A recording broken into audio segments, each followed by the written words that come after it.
নমস্কার, কেমন আছেন সবাই? আজ আমার মেনুতে রয়েছে চিকেন রেশমি মশলা। চলুন তাহলে রান্নাটা শুরু করা যাক। প্রথমেই আমি দিয়ে দিচ্ছি টক দই। এরপরে আমি দিচ্ছি আদা, কাঁচা লঙ্কা, রসুন বাটা 1.5 চামচ মতো দিয়ে দিলাম। এবার একটু সামান্য হলুদ গুঁড়োতে এর কালারটা খুব ভালো আসবে। 1 চামচ মতো কাশ্মীরি লঙ্কার গুঁড়ো, 1 চামচ নুন, 1 চামচ গরম মশলার গুঁড়ো, একটু কাসুরি মেথি।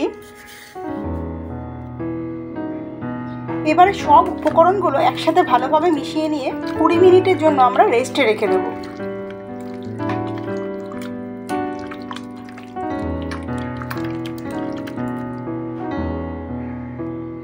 মাংসটা আমার খুব ভালোভাবে মেশানো হয়ে গেছে। এবার 20 মিনিটের জন্য রেখে দেব। এবারে কড়াইতে কিছুটা রিফাইন্ড অয়েল দিয়ে দিচ্ছি। তেলটা আমার গরম হয়ে গেছে। এবার আমি মাংসগুলো দিয়ে দেব। মাংসটা যখন আমি ম্যারিনেশন করেছিলাম তখন তার মধ্যে লেবুর রস দিয়েছিলাম, সেটা বলতে আমি ভুলে গেছিলাম। এইভাবে হাই ফ্লেমে কিছুক্ষণ মাংসটাকে কষিয়ে নিতে হবে।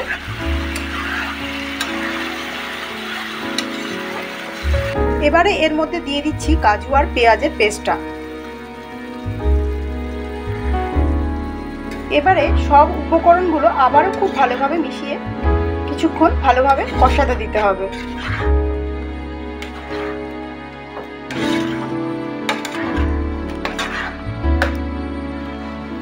এই সময় গ্যাসের ফ্লেমটা আমরা একটুখানি কমই করে রাখবো, যাতে কাজু বাদাম দেওয়া আছে বলে কাজু বাদামগুলো পুড়ে না যায়।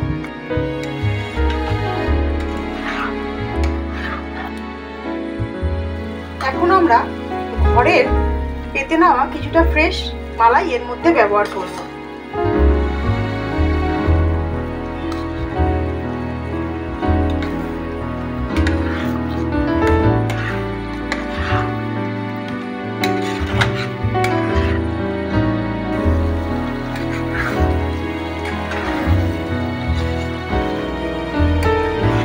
এবার কিছুটা জল দিয়ে দেব।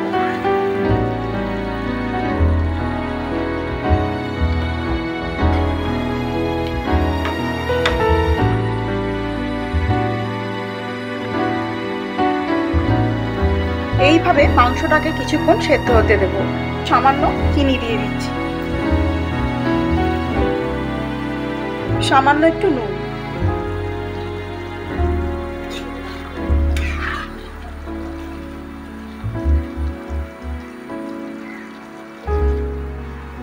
ওপর দিয়ে আবারও একটু ফ্রেশ মালাই ছড়িয়ে দিলাম। রেডি হয়ে গেছে আমার রেশমি চিকেন কারি। কেমন লাগলো জানাবেন।